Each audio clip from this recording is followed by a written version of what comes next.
چلیے ایک اور سوال یہ کہ 4 امام میں سے کس کو فالو کریں اور کیوں کریں؟ جس علاقے میں رہتے ہیں اس علاقے میں زیادہ تر لوگ کس امام کو فالو کرتے ہیں یہ دیکھنا چاہیے. جیسے ہم لوگ یہاں ہندوستان پاکستان میں یہ بر صغیر کے علاقے میں جو لوگ رہتے ہیں یہاں اکثر امام ابو حنیفہ رحمۃ اللہ علیہ کے پیچھے چلتے ہیں، امام ابو حنیفہ کی تقلید ہوتی ہے، ان کو فالو کرتے ہیں. تو جس علاقے میں جس امام کو زیادہ لوگ مانتے ہیں اس کے پیچھے چلنا بہتر ہے. کیوں؟ اس لیے کہ ظاہر سی بات ہے جس امام کے پیچھے چلنے والے جس علاقے میں لوگ زیادہ ہوں گے تو ان کے علماء بھی زیادہ ہوں گے، تو ان کے مدرسے بھی زیادہ ہوں گے، تو اس وجہ سے مسئلے مسائل پوچھنے میں آسانی ہوگی. آدمی کے پورے دین پر چلنے کے لیے آدمی کو علم ہونا ضروری ہے، مسئلے مسائل. تو اب جب جس علاقے میں جس امام کو ماننے والے لوگ زیادہ ہوں گے تو ان کے مدرسے بھی زیادہ ہوں گے، ان کے علماء بھی زیادہ ہوں گے، تو پورے دین کے مسئلے مسائل پوچھنا بھی آسان ہوگا، عمل بھی آسان ہوگا. اب جو ایسے علاقے میں جو ہے ایسے امام کی اتباع کرے جن کو ماننے والے ہی بہت کم ہیں، ان کا کوئی مدرسہ نہیں ہے، ان کے کوئی عالم نہیں ہے، تو پھر آدمی پورے دین پر کیسے چلے گا؟ کس کو پوچھے گا؟ تو اس لیے جس علاقے میں جس امام کو ماننے والے لوگ زیادہ ہیں ان کے پیچھے چلنا چاہیے. پھر دوسری بات کیوں امام کے پیچھے چلنا چاہیے؟ اس لیے کہ یہ اللہ کا حکم بھی ہے کہ جو جانتے نہیں ہیں ان کو حکم ہے کہ وہ جاننے والوں سے پوچھو. فاسألوا اہل الذکر ان کنتم لا تعلمون، پوچھو علم والوں سے اگر تمہیں علم نہیں ہے. یہ اللہ تعالیٰ کا حکم ہے. تو جو عام لوگ ہیں ان کو جو ہے قرآن کے بارے میں نہیں معلوم، حدیث کے بارے میں نہیں معلوم، مسئلے مسائل نہیں معلوم ہے، تو وہ اللہ تعالیٰ حکم دے رہے ہیں کہ انہیں چاہیے کہ وہ پوچھیں. تو ایک تو قرآن کے حکم کی وجہ سے اماموں کے پیچھے چلنا ہے. دوسری بات یہ چاروں امام جو ہے اللہ تعالیٰ نے ان کو دنیا میں مقبولیت دی ہے. اللہ تعالیٰ نے دنیا میں ان کو مقبولیت دی ہے کہ ان کا جو مسلک ہے، یاد رکھیں ان کا جو مسلک ہے یعنی دین کے جو 5 شعبے ہیں، ایمانیات، ایمان، عبادات، معاملات، معاشرت، اخلاقیات، تو یہ دین کے 5 شعبوں کے بارے میں پوری تفصیلات، 5 شعبوں کے بارے میں، چاہے ایمان کے بارے میں ہو، عبادتوں کے بارے میں ہو، معاملات، معاشرت، اخلاقیات، یہ سب دین کے جو 5 شعبے ہیں، ان 5 شعبوں کے بارے میں یہ چاروں اماموں نے تفصیلاً کتابیں لکھی ہیں.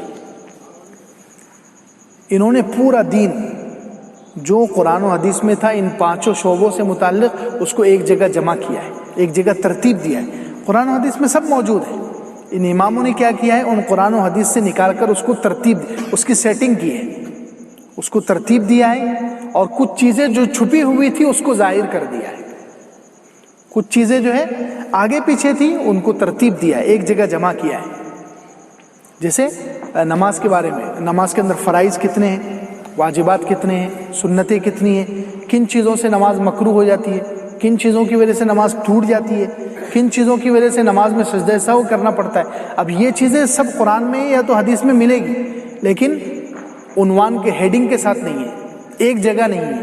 تو یہ چاروں اماموں نے امت پر احسان کیا کہ قرآن اور حدیث کا پورا ذخیرہ ہے اپنے سامنے رکھا اور اس میں سے یہ چیزیں نکالی. قرآن و حدیث کا سارا ذخیرہ جمع کر کے سامنے رکھا اور اس میں سے یہ چیزیں نکال کر گویا ہمیں حلوہ بنا کر پیش کر دیا ہے. پورا دین ایک ساتھ ترتیب کے ساتھ جمع کر کے ہمیں آسانی کے طور پر ہمیں دے دیا ہے. ان کے علاوہ کسی اور بھی امام تو بہت گزرے ہیں، ہزاروں گزرے ہیں، یاد رکھیں، لیکن ان کو اللہ تعالیٰ نے اتنی مقبولیت نہیں دی، ان کے اتنے شاگرد اتنے اچھے نہیں تھے کہ انہوں نے جو ہے ساری کتابیں اور سارے دین کے بارے میں اتنی معلومات جمع کی. ان چاروں کو اللہ تعالیٰ نے مقبولیت دینا تھا، قیامت تک ان کا مسلک چلانا تھا، اس لیے اللہ تعالیٰ نے ان کو شاگرد اچھے دیے، ان کو ماننے والے اچھے ملے کہ ان کی ایک ایک چیز آج تک محفوظ ہے. تو اس لیے انہوں نے آسانی کی ہے ان اماموں نے، اور پورے دین کو ایک ساتھ جو ہے آسان کر کے قرآن و حدیث سے جمع کر کے پیش کر دیا ہے، اس لیے ان کی اتباع کرنی ہے.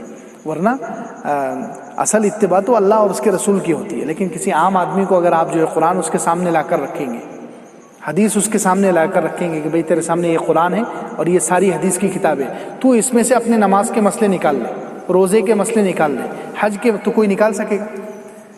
اب آج کل تو بلکہ آج سے کئی 100 سال پہلے سے علماء کا فیصلہ ہے کہ اب تو علماء بھی اتنے کمزور پیدا ہو